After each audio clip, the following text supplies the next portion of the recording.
My name is Kyle Call. I'm from Los Angeles, California. I'm 20 years old and I identify as a gay male. Hi, my name is Blessing Ajero. I am 21 years old. I'm a senior at Regis College and I'm non-binary and just queer. I'm Shannon. I'm from Malden. I'm 22 and I identify as bisexual. I'm John Devan and I'm 21 and I identify as gay. Hi, I'm Samantha Trapinski and I'm 20 years old and I'm a lesbian. Typically, when I'm in an environment where I feel that certain persons may be hostile towards me being gay, I'll choose not to disclose it just out of, safety for myself. I don't disclose my identity at home because my parents are hyper-religious and homophobic, transphobic, all that stuff.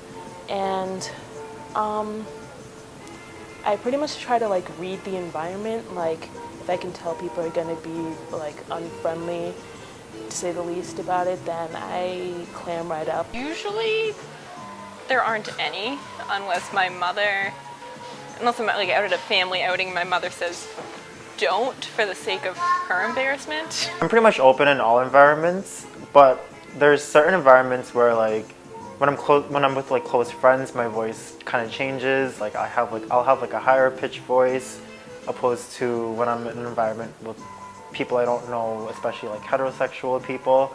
My voice gets a little deeper, and I tend to adopt this bro language. I choose not to talk about my sexuality when I'm at work because I work as a receptionist at a nursing home where elderly patients are not very accepting of the gay community. I also choose not to talk about my sexuality when I'm at home because I just don't feel comfortable talking about it to my parents. The first and probably worst incident of it was when someone wrote AIDS on my whiteboard my first semester here at Regis, which was a lovely welcoming to the school. I think that was in September, and then in I think it was October, somebody wrote just gay on my whiteboard outside my door, which was also just wonderful. More so online than anything. Randos on Twitter will be like, oh, what the fuck is up, you queer person? Go to hell, you're gonna die. And I'm like, yeah, sure, cool, thanks. Great information there. I have seen homophobia in certain places, especially at school. Sometimes I'll see it's kind of hurt. It's kind of stuff that slips out. If someone really says something to me, I wouldn't really get offended over anything. I kind of just brush it off basically.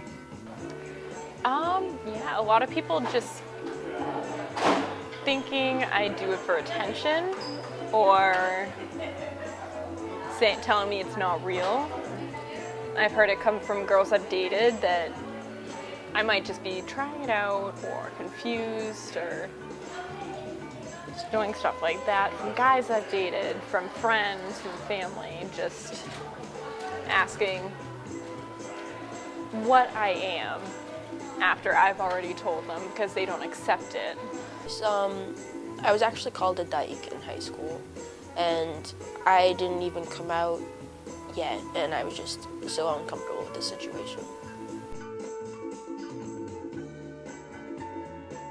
I would say that whenever I, enter a new environment and I meet new people, I try my best to assess their beliefs and,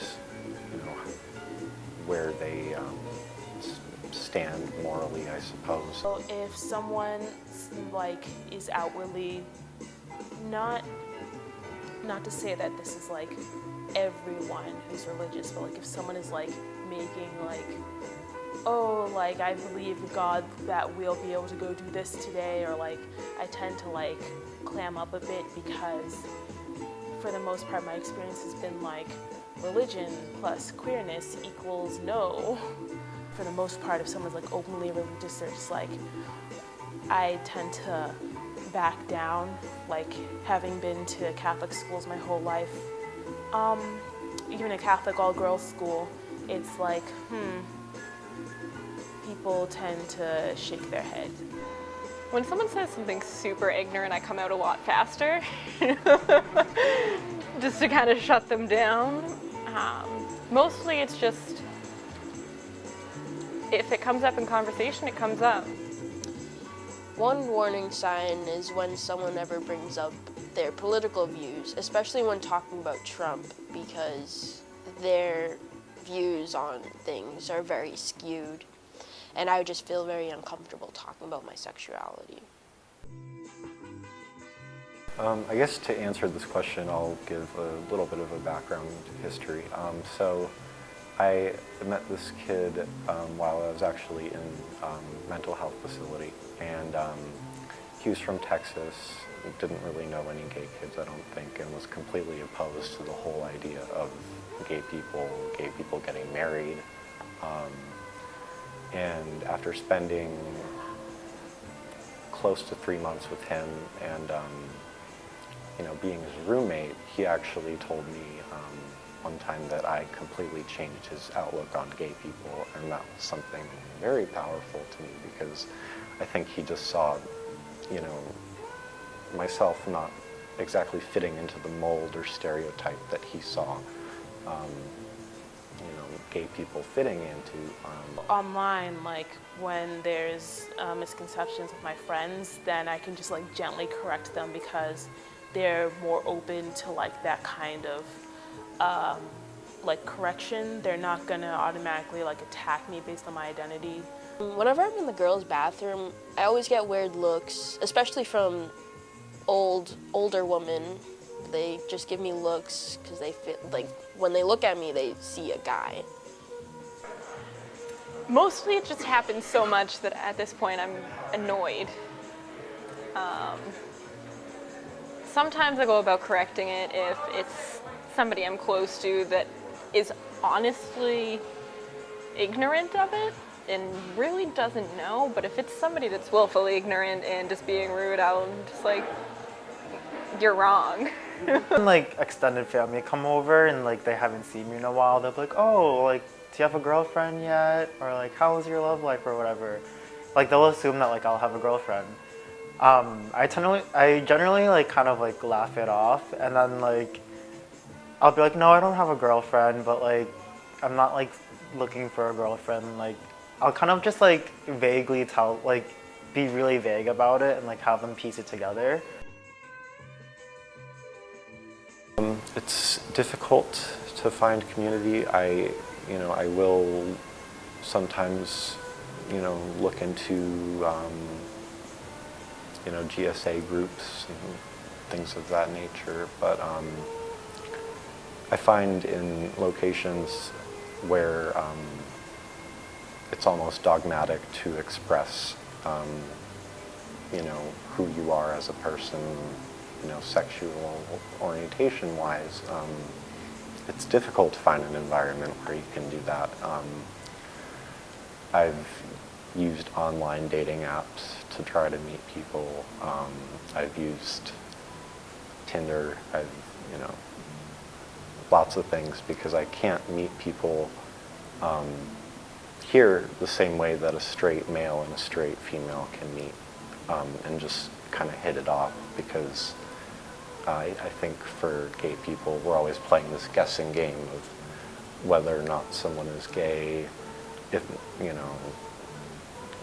misinterpreting signs from them as being yeses or nos, and,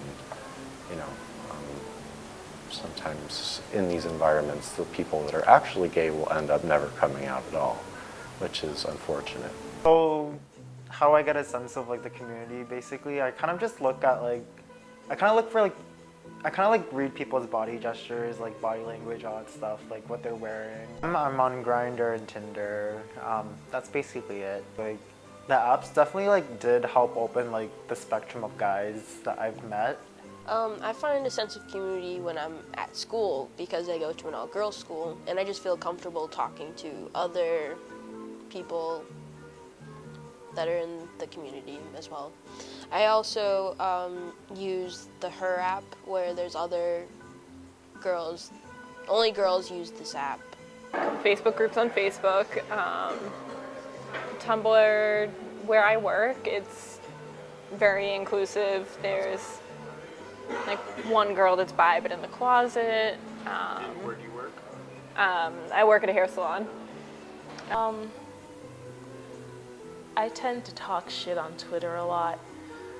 If like something happens and it was directly because of like some kind of like queer phobia, like the day of the incident where my coworkers were mocking a non-binary person, during my lunch break, I went to Twitter and I'm just like, that's me. And like people were just, like my online friends were just flocking to me, and I'm like, boy, does it feel nice to be validated.